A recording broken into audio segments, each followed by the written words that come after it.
kawe mwahwanyije ihirwe bose bagusingize. Umunsi mukuru wa Somusiyo ya Bikira Mariya, umunsi mukuru wa Bikira Mariya ajyanwa mu ijuru, no duhimbaza kuri iki cyumweru ni amahire ko 15 z'ukwezi kwa munani bihura rwose n'umunsi mukuru wa Asomusiyo. Asomusiyo rero ni umwe mu minsi mikuru twavuga ko wemejwe muri Kiliziya muri iyi minsi ya nyuma ku itariki ya mbere z'ukwa 11 1950 wemezwa nk'ihame ry'ukwemera, ariko ibyo ntibivuga ko wari utangiye guhimbazwa uwo munsi, ko guhera mu ntangiriro za Kiliziya abakristo ba mbere bemeraga rwose byihuse cyane ko utasama mu cyaha, utigeze agira inenge y'icyaha, n'umubiri we udashobora gushengurwa n'urupfu. N'agatsinda nta hantu muri iyi si ya rurema bari barigeze babona ibisigazwa bya Bikira Mariya. Abatagatifu dufite ibibakomokaho, yemwe na Yezu ubwe ukaba ushobora kubona umusaraba, ukaba ushobora kubona bya byuma yajombwemo, ukaba ushobora kubona amahwa yashyizwe ku ruhande, ukaba ushobora kubona urwego nako ingazi yazamukagaho kwa Pilato. Hari ibimenyetso bigaragaza ko akabaro n'urupfu rwa Yezu n'ubuzima bwe, ndetse ukaba ushobora kubona ngo na yakanzu ye yambaraga yari ishomye kuva hasi kugera hejuru. Kuri Bikira Mariya guhera mu ntangiriro, icya mbere cyabuze ni ukuvuga ngo nta mubiri we, nta ugaragara, kandi niba yarabaye muri iyi si nkatwe twese, afite ukuntu ubuzima bwo muri iyi si bwarangiye. Ikindi cyatumye abakristo bo mu ntangiriro bemera ko nyina w'Imana ashobora gushangurwa n'urupfu, uretse yindi kuba nyina ari umuziranenge, kuba umubiri we, ibitekerezo bye, imigambi ye, imishinga ye, ukubaho kwe kose kwari kuzuye Imana, ubuzi butongo harana Imana, bakumva nyine ko nta handi ashobora kujya uretse mu kubana n'Imana. Hari nuko guhera mu ntangiriro hariho inkuru, ikinyejana cya kabiri gitangira, hariho inkuru zavugaga ziti oya, Bikira Mariya ntabwo yapfuye, ahubwo yarasinziriye. Asinzirizwa n'iki? N'urukundo yakundaga umwana we Yezu Kristo, mbese ngo yagize irungu, noneho arangiza ubuzima bwe muri iyi si. Ibyo birumvikana no kuvuga ngo n'icyaha kitabaho, hagomba kubaho uburyo uwaremwe wese agomba kurangiza ubuzima bwo muri iyi si, agomba guhindura ubuzima bwe akinjira mu buzima bw'iteka, bidaciye mu mibabaro, bidaciye mu burwayi, bidaciye muri byose by'intenke z'umubiri wacu, ahubwo Imana yari ifite ukuntu yagombaga kubigenza. Twagize ibyago rero icyaha kibamo, icyaha kimaze kubamo nyine ibyakurikiyeho nibyo nyine byabaye, kurwara, ibi byose bigera ndetse no ku rupfu. Bikira Mariya rero kubera ko ari umuziranenge, akaba atarasama mu cyaha, guhera mu ntangiriro bumvaga rwose ko yajyanywe mu ijuru. Noneho hakaboneka n'ibitabo rero bitemewe muri Bibiliya, ariko bitabaga ibyo bivuga ari ukubeshya. Ndavuga ibitabo byo mu ntangiriro, ibyo bitabo byemezaga ko nyine Bikira Mariya arangije ubuzima bwe muri iyi si, kimwe n'abandi bose yarasinziriye, byo bimeze nk'urupfu, ubundi umwana we ngo aza kumutwara. Iyo myemerere yagumyeho kugeza mu kinyejana cya 16, ubwo uwitwa Luteri yatangira kuvuga toya, ibigomba kutuyobora ni Bibiliya yonyine, ikigomba kutuyobora ni ukwemera konyine, ikigomba kutuyobora ni Imana yonyine imwe igomba guhabwa icyubahiro. Mbese agenda avuga ngo icyo bitaga la sola cyonyine. Noneho burya ibintu umuntu ahora asubiramo byawe bikamwinjira no mu bwenge, kubera guhora dusubiramo ngo ukwemera Bibiliya yonyine, ukwemera konyine. Noneho bikagera ahantu abantu bibagirwa ko mbere y'uko Bibiliya ibaho umuryango w'Imana wariho. Mbere y'uko Bibiliya ibaho umuryango w'Imana wari ufite icyo wemeraga. mbere y'uko Bibiliya ibaho umuryango w'Imana wemeraga nyine ko Bikira Mariya ajyanywe mu ijuru, cyane cyane ko muri Bibiliya ahanyuma dusanga Bikira Mariya mu gitabo byakozwe n'intumwa, umutwe wa mbere mu mirongo ya nyuma, aho batubwira ko Bikira Mariya yari kumwe n'intumwa mu cyumba cyo hejuru n'abavandimwe ba Yezu n'abandi bigishwa bategereje kwakira Roho Mutagatifu. Igitabo cyakozwe n'intumwa kimwe n'ivanjiri ya Luka nyine utubwira cyane cyane Bikira Mariya byanditswe mu myaka za 1960 kugeza kuri 1925 nyuma ya Yezu Kristo. Mu kuvuga ngo mbere y'uko byandikwa byarahererekanywaga n'abakristo bo mu ntangiriro. Igitabo cy'ibyahishuwe dukura mu iri somo rya mbere ry'uno munsi umutwe wa 12 cyanditswe hagana mu myaka 1998 nyuma ya Yezu Kristo. Mu kuvuga ngo kiriya gitangaza kigaragara mu ijuru, umubyeyi wisesuye izuba, afite z'urugori rw'inyenyeri 12, akandagiye ukwezi afite ubwiza budasanzwe, byanditswe ikinyejana cya mbere kijya kurangira. Ariko uwo muryango w'Imana wo waremeraga. Iyo rero umuntu avuze ngo Bibiliya yonyine, ugomba kuvuga uti Bibiliya ibitabo dufite byemejwe ku buryo budasubirwaho mu kinyejana cya 16, ariko byari byaratondetswe na Kiliziya ahagana mu kinyejana cya 3 gitangira. Uratekereza nawe niba ibyo bitabo byanditswe igihe hari byashyizwe ku ruhande bitavuga ko bibeshya, ariko mbere na mbere hari uko kwemera k'umuryango w'Imana. Umuryango w'Imana yemeraga iki rero? Wemeraga ko nyine n'umubyeyi w'Imana yajyanywe mu ijuru n'umubiri we ndetse na roho ye. Uko kwemera k'umuryango w'Imana navuze nti kwatangiye gushyirwa mu gushidikanywa na Luteri mu kinyejana kigana kuri 16 nyine ubwo yatangiraga ubuporo.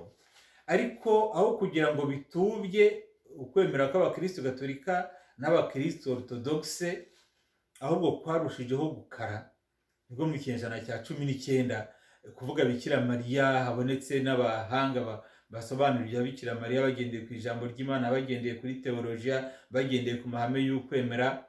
Noneho nibwo hemejwe ubutasamwe icyaha bwa Bikira Mariya. Noneho muri 45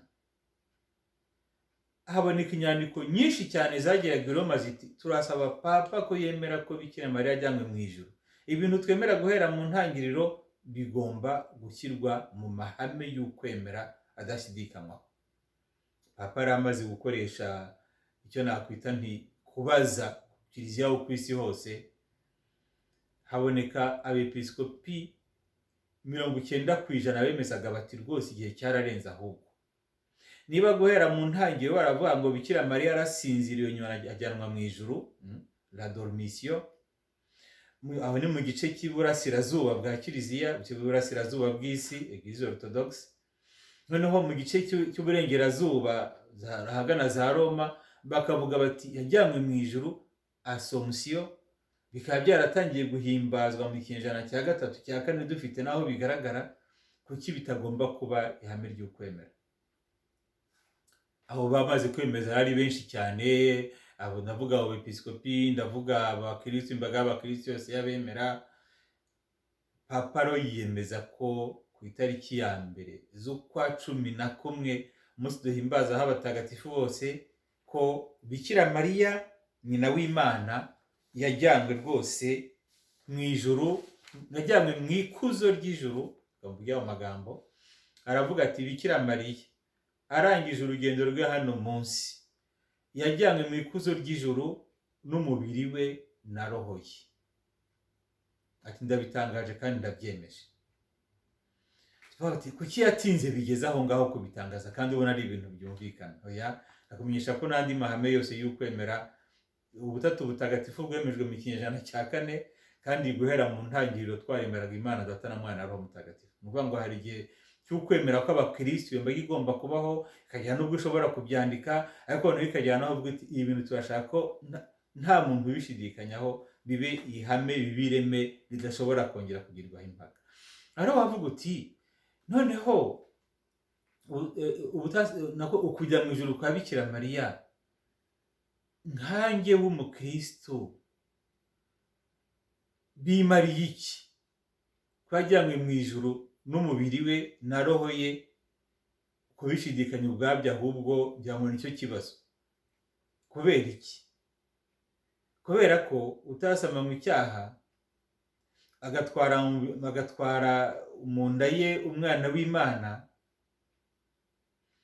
akaba muri iyi si nta nenge afite, urashaka se ko iherezo ririhe ko rigomba kuba nyine nk'iherezo ry'umwana we? Ni ukuvuga guca mu rupfu, ariko kubera ko atari ugomba kwizura akazamurwa n'umwana we, assomption, akazamurwa n'umwana we akamugeza mu ikuzo ry'ijuru, ikuzo ihirwe ry'ijuru. Avuga uti jyewe bimariye iki? Icyo bimariye turabisanga muri aya amasomo tuzirikana kuri uyu munsi mukuru nyine wo kugira ngo ijuru rwa Bikira Mariya. Hari nyine mwe maze kubabwira ibyahishuwe umutwe wa 12, muhere ku murongo wa mbere kugeza ku murongo wa 10, ariko hari n'undi murongo ubanza w'umutwe wa 11 naho mwabusoma, aho batubwira ni cya kimenyetso kigaragara mu ijuru. Ariko ngo habanje gukingura ingoro y'Imana mu ijuru, noneho ngo n'ubushyinguro bw'isezerano bugaragarira mu ngoro yayo. Bwa bushyinguro bavuga bwari bwaratakaye kera mu ntambara za Isirayeli basenya ingoro y'Imana i Yerusalemu, bwongeye kugaragara ko buri mu ikuzo ry'ijuru. Noneho ibyo bimaze kugaragara, ikimenyetso gikomeye kigaragara mu ijuru, ngo yari umugore. Abizi bazabwira bati uwo mugore ni kiliziya y'Imana. Nibyo koko, ni kiliziya y'Imana. Iyo kiliziya y'Imana ihora yibaruka abana bayo uko ibihe bihora bisimburana. Ariko nubisoma witonze, uwo mugore ubyara umwana w'umuhungu, Sekibaga ahora amutoteza, biraza kukwibutsa wa mugore wo mu gitabo cy'Intangiriro, Eva wahawe isezerano ko ku bagore bazamukomokaho hazaboneka umugore uzabyara umwana akajanjagura agahanga ka ya nzoka izajya ihora irumana ku gatsinsino gusa. Birumvikana rero muri rusange ni kiliziya, ariko ku buryo bw'umwihariko ni Bikira Mariya. Ni Bikira Mariya niwe ubyara uwo mwana w'umuhungu. Ariko uko bari kumutubwira hano mu gitabo cy'ibyahishuwe, yisesuye izuba, ukwezi kuri munsi y'ibirenge bye, naho ku mutwe atamirije ikamba ry'inyenyeri 12. Biratumvisha ko ntabwo akiri muri uyu mubiri wagenewe gupfa, yamaze kuhabwa wa mubiri wahinduwe ukundi. Aho ni mu isomo rya mbere. Isomo rya kabiri ni Paul Mutagatifu abandikiye Abanyakorinto umutwe wa 15 kugeza kuri 27, aho natubwira ko Bikira Mariya yakurikiye umuzuka mbere mu bapfuye ari we mwana we. Niho batubwira nyine ati wibanze uzazuka ni Kristo, ati wibanze nako wazutse mu ikuzo ry'ijuru ni Kristo. Aba kabiri ni abamwemeye. Noneho mbwirwa ushobora kuba yaremeye Kristo akamutwara mu mubiri we, akamutwara mu mutima we, akamuha n'umubiri uretse Bikira Mariya. Cyane cyane ko nyine ijambo ry'Imana ritubwira ko we yuzuye ubutoni ahorana n'Imana. Avuga ngo yuzuye Imana, ntawe inenge ishobora kunyura. Iryo kuzo ry'Imana rero ry'ijuru uwo mubyeyi nawe yarigezemo.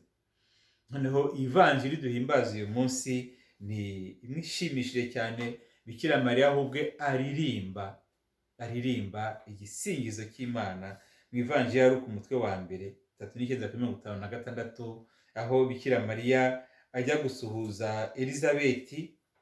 Noneho Elizabeti akavuga ati mbikesha iki ngo nyina w'Imana ngenderere. Noneho Bikira Mariya akaririmba akagira ati Uhoraho yankoreye ibintu by'agatangaza. Iyo nza guha inyigisho y'uyu munsi naye kuyita ngo Uhoraho yankoreye ibintu by'agatangaza. Izina rye koko ni ritagatifu. Ibintu by'agatangaza ni ibihe? Ni uko muri Bikira Mariya Imana yatweretse ko ishobora gutsinda icyaha igihe yamuremaga ari umuziranenge w'icyaha. Ariko muri Bikira Mariya none Imana yagaragaje ko ikuzo ryacu ntabwo ari Yezu wenyine wagiye mu ijuru n'umubiri we n'ubumana bwe n'uko ari kose, oya, ahubwo uyu munsi hari umwana wa Adamu na Eva witwa Bikira Mariya, nawe wagiye mu ijuru n'umubiri we na roho ye. Impamvu bitubera ikibazo ni uko iyo tuvuze umubiri dutekereza uyu mubiri nyine uyu nguyu ugomba gupfa, ugomba guhindurwa ukundi, uyu nguyu ugomba guhindurwa ukundi byanze bikunze. Ariko ni ukuvuga ngo uko uri imbere y'Imana, Bikira Mariya nawe uko Imana yantekereje nk'umuntu mu ishusho ryayo, iyo shusho ntishobora kuvaho. Bikira Mariya ari mu ijuru n'umubiri we, ariko uyu mubiri ugomba gupfa wahinduwe ukundi, ugahabwa icyo cyubahiro n'ikuzo ry'ijuru. Uhoraho yankoreye ibintu bitangaje, izina rye nirisingizwe. Ibyo bintu bitangaje ni uko noneho n'uyu mubiri wacu burya bwose nawe dushobora kujya muri iryo kuzo ry'ijuru, natwe tugahabwa icyo cyubahiro. Ariko rero ntabwo tugarukira aho ngaho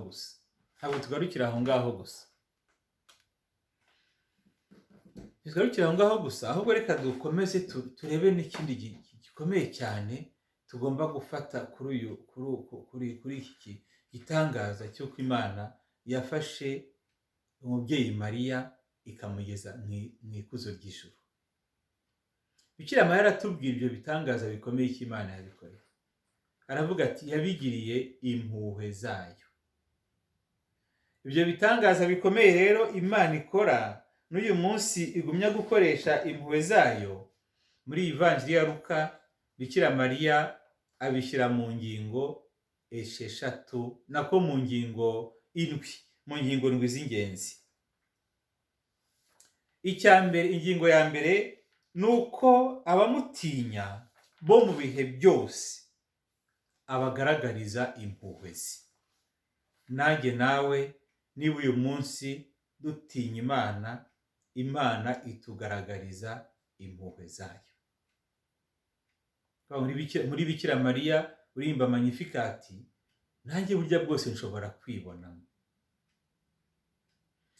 Ingingo ya kabiri, yagaragaje ububasha bw'amaboko ye.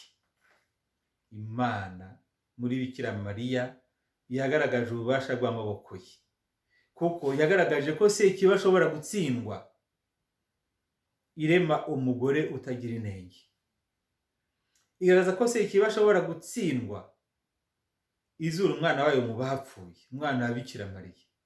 Agaragaza ko Sekibi ashobora gutsindwa, noneho azamurana Bikira Mariya akamugeza mu ijuru. Akababaro ka shitani n'agahinda ka shitani gakomeye ni ugutsindwa, kandi agatsindwa n'umugore.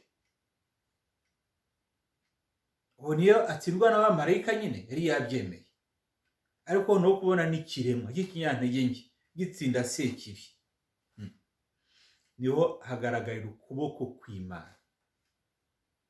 Ukuboko kw'Imana rero, ingingo ya gatatu, Imana ngo itatanya abikuza, abirata, abiyemera, abiterera hejuru. Kwikuza ni ingeso mbi cyane. Kwikuza ni iki? Ni ukurebera abandi hejuru ukabona bameze nk'udusimba, kurebera abandi hejuru ukabona bameze nk'udushishi, kurebera abandi hejuru ukabona ari ubusabusa, abandi hejuru ukaba wabaciraho ubona ko atari abantu. Abo bikuza rero Imana ifite ukuntu ibatatanya. Kandi nuko tutareba neza, amateka y'isi yagombye kuba yaratwigishije. Uko abantu biterera hejuru niko bibagirana vuba cyane iyo bavuye muri iyi si, kuko niyo wayibuka wibukira ku bibi byabo, none ugasanga buri wese atifuza no kuba yafata iryo zina. Ibaze nk'uyu munsi wafata umwana akamwita ngo ni Hitireri, ntabwo wabishobora. Urwo ni urugero mvuze, ariko nawe mwakwibonera izindi nyinshi cyane. Biri kuvuga ikiro, ni ukuvuga ngo icyo Nyagasani akora, hahandi abanyantege bumva ko nta mbaraga bafite, ashobora gutatanya abikuza akabacisha bugufi, ari ukugira ngo wenda nabo bisubireho, ntabagamije kubarimbura, abagira ngo bisubireho. Uribuka wa muhanzi wavuze ngo aho kuguhomba yaguhombya. Aho kuguhomba yaguhombya. Ngo hari ukuntu ushobora kugucisha bugufi kugira ngo biguhe gutekereza unisubireho, ariko hari abo ngabo nyine imara guhombya, aho kugira ngo babonemo isomo ry'Imana bakarushaho kuba babi, bakarangiza n'ubuzima bwabo wenda biyahuye cyangwa bagenda baba abagome kurushaho. Yatatanya abantu birata. Ubundi abo bakomeye abahanantura ku ntebe zabo. Abo bantu bigize ibihangange abahanantura ku ntebe zabo. Bikira Mariya ibyo avuga ni ukuri, ariko ibyo ari kuvuga biranerekana ko na Sekibi yahanantuye ku ntebe yo mu ijuru. Yari umukuru w'abamarayika, arahananturwa kubera ko yanze kumvira Imana, kubera ko yasuzuguye Imana, arangiza ari shitani. N'abandi bikuza nabo rero nyine nuko bigenda. Ngo muri Magnificat hari amasomo akomeye tugomba gukurayo. Noneho abigenza ate rero? Iyo ni ingingo yindi ikurikiraho. Akuza ab'intamenyekana. Utekereze nawe abantu wabonaga wenda nta maherezo yabo azagaragaraho, wajya kubona ukabona uyu munsi abo bari intamenyekana nibo bari kugaragara mu mateka y'isi. Bikira Mariya intamenyekana, ariko Imana yaramukurije igaragaza nyine ko ari igitangaza. Ubundi rero indi ngingo yindi ni uko Imana ishobora guha abashonje ibyiza, ikabuzuriza ibintu, mu gihe abakungu bo bagenda amara masa. Abikuza ntibashobora kubona ijuru. Abakungu bafite umutima wiyemera, wumva ko wihagije, abo ngabo bagenda amara masa, ariko abaciye bugufi bagahazwa ibyiza. Ingingo ya nyuma rero ni uko Imana nyine yagobotse umugaragu wayo Isirayeli. Imana igoboka umugaragu wayo wowe nanjye, ibigirira urwo umuryango wayo isezerano yagize. Ntabwo isezerano ry'Imana rihinduka. Twe dushobora kuritinza, ariko ntidushobora kurikuraho. Icyo ni ikintu cyiza cyane, kumva ko isezerano ry'Imana ntabwo nshobora kurihagarika, cyakora nshobora kuritinza, ariko sinshobora kurikuraho. Ikindi rero gikomeye cyane uyu munsi mukuru wa Somosiyo utumariye, uretse ako gaciro k'uruhu rwacu, k'umubiri wacu, ariko hari no kumva ko burya bwose hari icyubahiro mfite nshobora kuba nsuzugura iyo nsuzugura na mugenzi wanjye. Nyuma y'intambara ya mbere yiswe iy'isi yose, mu by'ukuri ari intambara y'Abanyaburayi, n'iya kabiri yiswe iy'isi yose, mu by'ukuri ari intambara y'Abanyaburayi, hari hamaze gupfa abantu muri izo ntambara zombi bakabakaba 120. Singiye kuvuga bari bagihungabanye, abagize ibibazo bikomoka kuri ibyo byose, ndavuga abapfuye nyine baravuga ngo bagahambwa, abandi bagasigara bandagaye hirya no hino. Ni ukuvuga ngo umubiri w'umuntu wari washwanyagujwe ku buryo washobora kubaza utese umubiri w'umuntu ufite agaciro. Umupadiri twabanaga nyuma ya Jenoside yakorewe Abatutsi mu Rwanda, noneho tujya mu mihango yo gushyingura, noneho tugarutse turi mu modoka turi babiri, avuga ati ariko ngiye ntangiye no kwibaza iriya mibiri imeze kuriya koko izazuka. Ati ngiye ibintu by'izuka by'abapfuye ndiko ntagire kubyemera. Nibyo koko, na nyuma y'izo ntambara z'isi yose abantu baribazaga bati ariko se koko umuntu ko yabaye ubusa, ko yabaye nk'igikarito, ko yabaye nk'ikibonobono, uyu muntu agaciro k'umuntu karihe? N'uyu munsi ushobora kubivuga uti ibihugu bimwe na bimwe umuntu barasa agapfa ukabona birangiriye aho ngaho, agaciro k'umuntu karihe? Muri icyo gihe rero, nyuma y'izo ntambara zombi z'isi yose, nibwo Kiliziya yari ifite umubyeyi yereka iyi si. Nacyo ngiye kuvuga nyine ko wavuga uti kuki byabaye muri 50 bikaba bitarabaye mbere cyangwa bikaba bitarabaye nyuma. Oya, cyari igihe cyo kuvuga ngo muramenye umubiri w'umuntu n'uwo bwose uribatwa, ugasuzugurwa, ugacishwa bugufi, ugakandagirwa, ugakorerwa iyicarubozo, nyamara uriya mubiri buriya uri mu ishusho ry'Imana kandi waremewe kuzuka. ati urugero rufatika nimurebe Bikira Mariya. Iyo niyo shusho Kiliziya ifite iri kumpa, niyo shusho Kiliziya ifite iri kuguha kuri uwo munsi mukuru wa Asomusiyo, kugira ngo uyu mubiri wawe kabone n'ubwo waba urwara, kabone n'ubwo waba ubabara, kabone n'ubwo waba ubabazwa, nyamara uzahindurwa ukundi winjire mu ikuzo ry'ijuru. Hanyuma rero ngana mu gusoza uyu munsi mukuru nyine wa Asomusiyo, ibyavuzwe kuri Bikira Mariya ni ukuvuga ngo nawe nibyo utegereje. Niyo mpamvu ari umunsi mukuru w'igitangaza, umunsi mukuru ukomeye cyane. Ntabwo Bikira Mariya yatowe cyangwa ajyanwe mu ijuru kuko Imana imufitiye privilege cyangwa se umwihariko udasanzwe. Umwihariko udasanzwe rwose arawufite kuko ni umubyeyi ni nyina w'Imana. Ariko Bikira Mariya byamubayeho kugira ngo bikumvishe ko nawe amaherezo y'ubuzima bwawe ari ayo ngayo. Twaremewe kuzajya mu ijuru, nibwo tuzishima iteka. Umunsi mwiza wa Asomusiyo udufasha kubaho nyine nk'abantu bari mu biganza by'Imana. Asomusiyo uvuga ngo ushobora no kwibaza uyu munsi ateye ko se ubu ngubu harya ngiye ubuzima bwanjye bwa buri munsi mbubamo nk'umuntu uri mu biganza by'Imana, nk'umuntu usagasiwe n'Imana, cyangwa wenda ndikunda cyane nkumva ko ndi kurwana njyenyine muri ubu buzima bwo muri iyi si. Ubuzima bwawe nububamo wumva usagasiwe n'Imana, humura, wigira ubwoba, nawe uzagera mu ikuzo ry'ijuru. Ariko ikindi gikomeye, ubuzima bwawe nububamo wumva ko ufite umubyeyi Bikira Mariya. Kuko kuvuga ngo yagiye mu ikuzo ry'ijuru se bisobanura iki? Bisobanura ko atagifitiye umubiri wacu utubuza kuba abo tugomba kubaho. Bikaba bisobanura mu yandi magambo ko uwo mubyeyi tugendana. Kuvuga ngo niba ari mu ikuzo ry'ijuru ntagifitiye umubiri ukeneye ugomba gupfa, uyu munsi turagendana. Bikira Mariya turi kumwe. Kwa kundi Yezu Kristo nageze mu ikuzo ry'ijuru atakiboshywe n'uyu mubiri, ashobora kuba ahantu hose, umubyeyi we twahawe ku musaraba, turagendana. Wowe rero kora gahunda, imishinga yawe yose, imigambi yawe yose uyimuhe, ubundi urebe ngo Imana irikorera ibisigaye. Ndakwifuriza rero umunsi mukuru wa Asomusiyo, kandi tuvugiwe na Bikira Mariya, Imana ishobora byose iduha umugisha.